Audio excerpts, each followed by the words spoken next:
Mr. President, we so appreciate you giving us an hour of your time. I want to start by addressing the elephant in the room, sir. A lot of people did not think it was appropriate for you to be here today.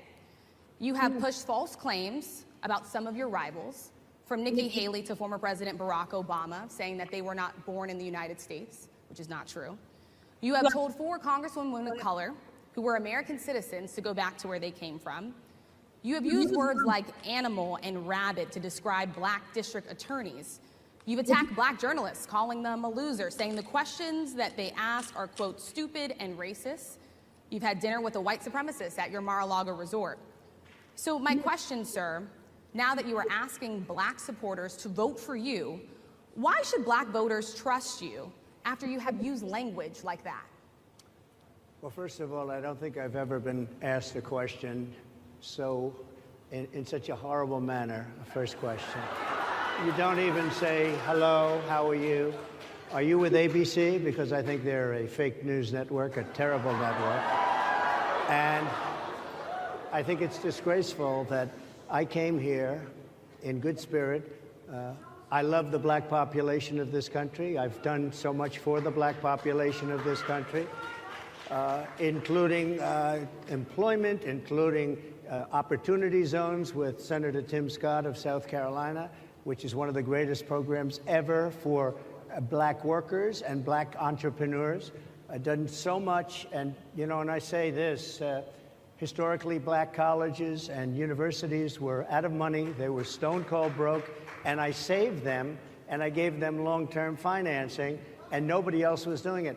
I think it's a very rude introduction. I don't know exactly why you would do something like that. And let me go a step further. I was invited here, and I was told my opponent, whether it was Biden or Kamala, I was told my opponent was going to be here. It turned out my opponent isn't here. You invited me under false pretense. And will you tell those Republicans and those supporters to stop it? How do you define DEI? Go ahead. How do you define diversity, equity, inclusion? Okay, yeah, go ahead. Is that what your definition? Give me a definition then. Would you give me a definition DEI. of that? Give me a definition of that. Sir, I'm asking you a question, a very direct question. Define it for me, if you would. I just defined it, sir. Do you believe that Vice President Kamala Harris is only on the ticket because she is a black woman? Well, I can say, no, I think it's maybe a little bit different. So I've known her a long time indirectly, not directly very much. And she was always of Indian heritage, and she was only promoting Indian heritage. I didn't know she was black until a number of years ago when she happened to turn black, and now she wants to be known as black. So I don't know, is she Indian or is she black? She has always identified as a black woman. She went to a historically black college. I respect either one, but she obviously doesn't, because she was Indian all the way, and then all of a sudden she made a turn, and she became a black person. Just to be clear, sir. Why come here? What is your message today? My message is to stop people from invading our country that are taking, frankly, a lot of problems with it. But one of the big problems, and a lot of the journalists in this room I know and I have great respect for, a lot of the journalists in this room are black. I will tell you that coming from the border are millions and millions of people that happen to be taking black jobs. You had the best. What exactly is a black job, sir? A black job is anybody that has a job. That's what it is, anybody that has a job. All right. Much of that falls on the shoulders of single moms, single black moms, when you look statistically. Yeah. How do you turn it around? What's your plan for the black community when it comes to money? So, first of all, it's very hard to hear you for whatever reason because of the fact that they have bad equipment, because I guess, this woman was unable to get the right equipment. But it's very hard for me to hear you, but I can hear every other word. It's very difficult, actually. But so I don't know if they can fix it or do something with it, but I'll do the best I can with it. The inflation is absolutely destroying our middle class, our working class, virtually every class. Inflation is a disaster in our country. Inflation is a country buster. It breaks every country. And we had, in my opinion, the worst inflation we've had. They say it's 58 years, but I think it's much more than that. It's been devastating. And if you just take a look at a lot of things they don't include, like interest rates.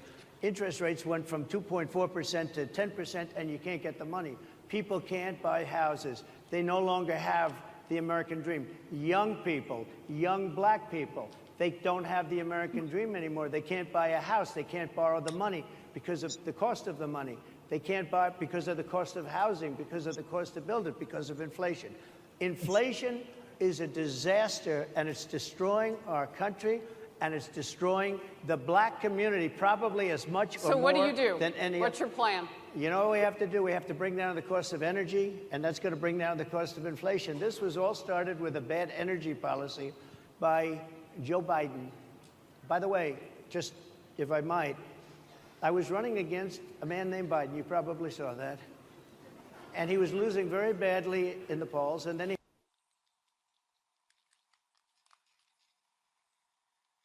I'm gonna stop it there. I tried to take a little bit of pieces of the actual interview that they did with him, but just based off of that alone, just what you've seen, not what you feel about him outside of that. What are your immediate thoughts? Start with you, T.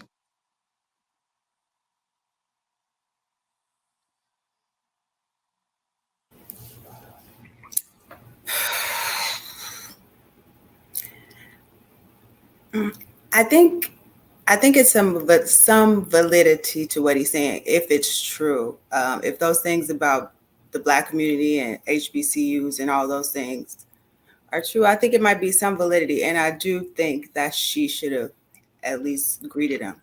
I think that in journalism, I think one of the first rules is to be unbiased.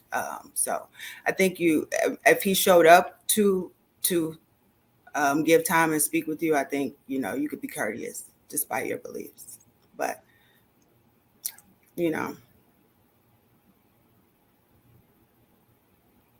Okay.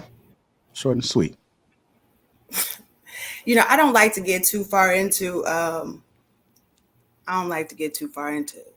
to that kind of thing, because I'm really objective. And I don't think that that's appreciated in our community. What do you mean by objective? Can you? I think that I don't feel like it just because, somebody's black, or somebody did this, or somebody did that, or because the media has said that they're racist, or they said this, or they said that I just feel how somebody has told me to feel. I feel like I kind of get into things very objectively and unbiased, so I can see validity in both people. And I don't think that that's appreciated in our community. I think you are supposed to just hate Trump and just, and I don't. So Well, I like to kind of keep my opinions to myself. Well, I don't know about everybody else on the panel, but we appreciate that. Okay. Yeah, yeah. It's a safe space. Yeah. I don't know now. I don't know.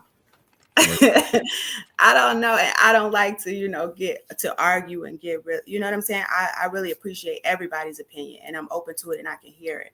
So I've been met with a lot of vitriol and anger, just, like, you're supposed to think this and feel this way. And I don't, I kind of think for myself, and I appreciate that in other people. Yeah, I can't believe they did you like that, T. It must have been Clubhouse. All right, go ahead, Trev. All right. A couple of things with that. First and foremost, I don't think you played the part where they were like 35 minutes late as far as setting up. This is the former president and potentially the next president, and I don't care what's going on. I'm familiar with production. I've dealt with production on many levels. That shit got to be tight, especially when you have something that's potentially going to go viral. You don't want people complaining about your sound quality and they can't hear you. The corresponding is difficult. It makes for a very disgusting conversation. You can't really communicate. If you can't hear the other person, people are repeating each other. It's horrible, right? You miss messages. And I think they should have been on time. That's crazy, right? Now you over here reinforcing the stereotype. They go to the black people and they're like, we late. Come on, what we doing? I think that was disgusting. And in my personal opinion, Rachel Scott was fishing for a dumpster fire. For her to do that looked like straight up gaslighting to me. She did not have to come off like that. Skipping a greeting is crazy. Like to just like you should be somewhat warm.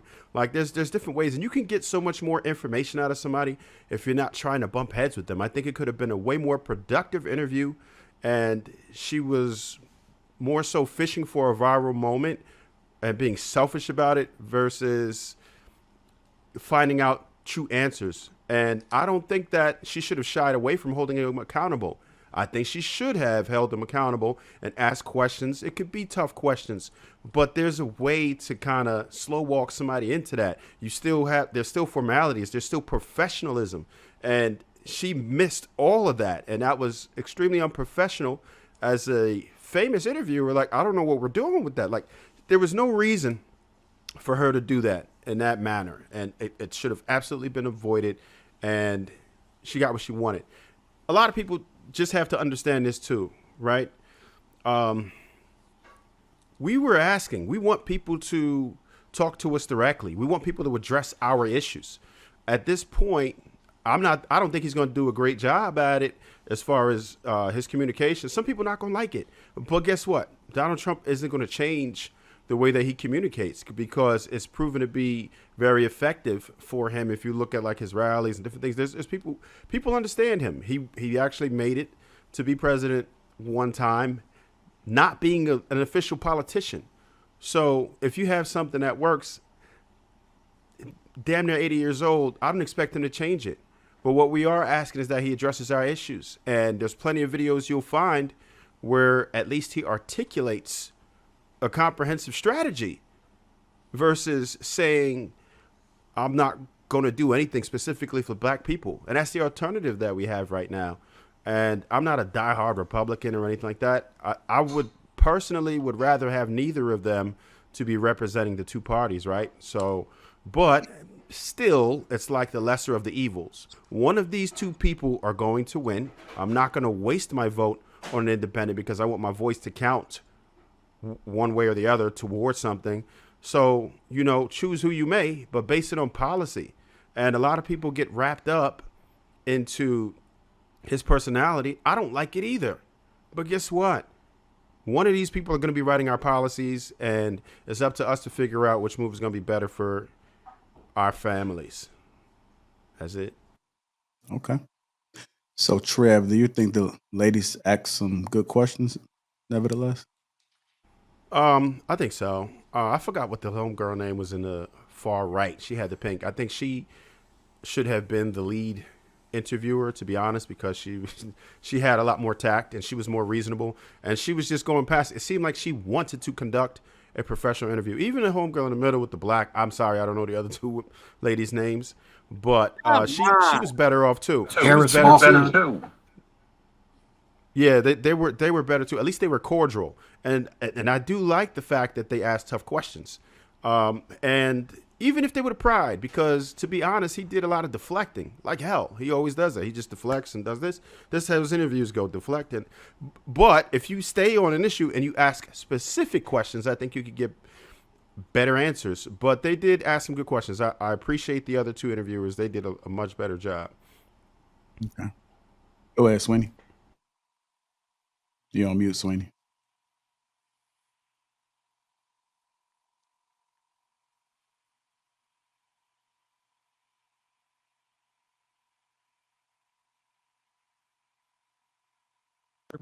Can you hear me? Yeah. All right. So I didn't actually catch the interview, so I was going to ask, like, did they? If I'm assuming that Trev caught the entire interview, so did they ask Donald Trump anything about like specific agendas for the black community? They didn't. All right. So here's what I have to say about it. We were just talking about how hard it is for black journalists to be in a room, specifically at these like Republican national conventions, for us to be on the stage to be able to ask our questions during like presidential debates and things like that. We were just talking about how that can be problematic, how we're not in the room. Here we have a former president and a now presidential candidate in a room to speak to us. You gotta like this was the chance to what I was talking about last week when I was saying Oh shit, damn TV. When I was talking about how you're supposed to be agenda driven and you tell the president what you need from him, this was one of those moments. You go in a room, you say, hey, look, this is what we need from you. I'm glad we got you here. How can you address these issues? Do you have any policies that you believe can address this particular issue? You tell them about the black, you tell them about the racial wealth gap. You tell them about how inflation is harming the black community. You tell them how we aren't able to buy how we're unable to buy houses and things like that. And you showed him this is what we're dealing with. Do you have, and we have things that we think we should, that you can put in place for us. What do you think about these ideas? What policies do you think you can put in place that kind of aligns with these ideas? That's what you're supposed to do in that moment.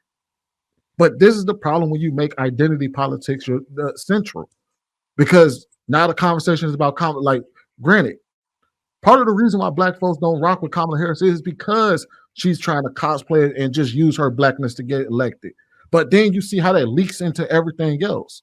You see how that leaks into addressing Donald Trump, and all you want to do is talk about, hey, I heard you say that Kamala Harris ain't black. Who gives a fuck what he believes about Kamala Harris when our thing is to put our issues in front of Donald Trump and make sure that he addresses them?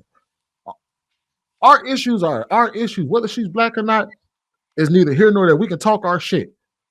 But when you got a president, a former president, and a candidate in the room, you talk to them about the issues and how they're going to fix them. That's what you're supposed to do. We finally got one in the room to talk to us. And this is how we behave? That's why I'll leave it there. Okay, so here's a platform that I could get behind.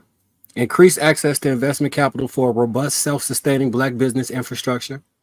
Institute Black Business Development Agency to build and support African-American companies. Web courses taught by black entrepreneurs on starting businesses as qualifiers for small business grants. Low interest microloans to invest in approved business plans with flexible repayment terms. Millions of new full-time jobs for the black community. Immigration policy that protects local resources, ending the migrant encampment in urban areas. Increased trade school and college prep opportunities for our youth. That's a very clear list you could have asked about any of those things. The other candidate, Kennedy, this is on his website. I looked at that website and was like, oh, I could get behind this. Like, if Kamala Harris is black and this is on the table versus her and abortion rights and LGBT rights and Trump with the Agenda 47 with some things that I don't agree with, I'm gonna go with this. I think a lot of people miss the point when we be talking about her. The issue with her not being black is you can't use the political capital of the black experience in America to propel yourself while at the same time not doing nothing for the black people you saying you using the name of. You got it. That's our issue. It's not that I would love to see a black woman actually do her thing, put some tangibles on the table. I don't got no problem voting for it, and there we go. But you can't just say I'm black, so vote for me. That shit did not work with Obama. It's not gonna work with her. And anybody that did vote for Obama that felt like they got duped, that's the resort of this. It's not black men saying we don't like black women or any of that. It's the resort of being hoodwinked and bamboozled and led astray, run amok, and the Hope campaign landing on top of us and not us landing on top of Hope Rock.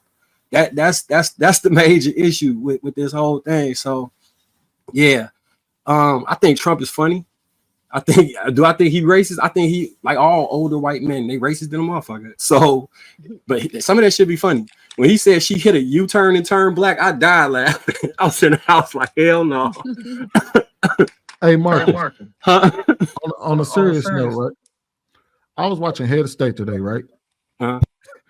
And you remember how they were talking about how if they elected a black, if they was the party that ran the first black presidential candidate, how they would garner the black vote or garner the minority vote for years to come.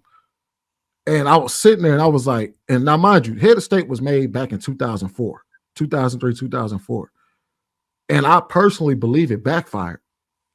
I think the Democratic Party running the first black president, presidential candidate and winning the election, basically y'all woke up a sleeping giant.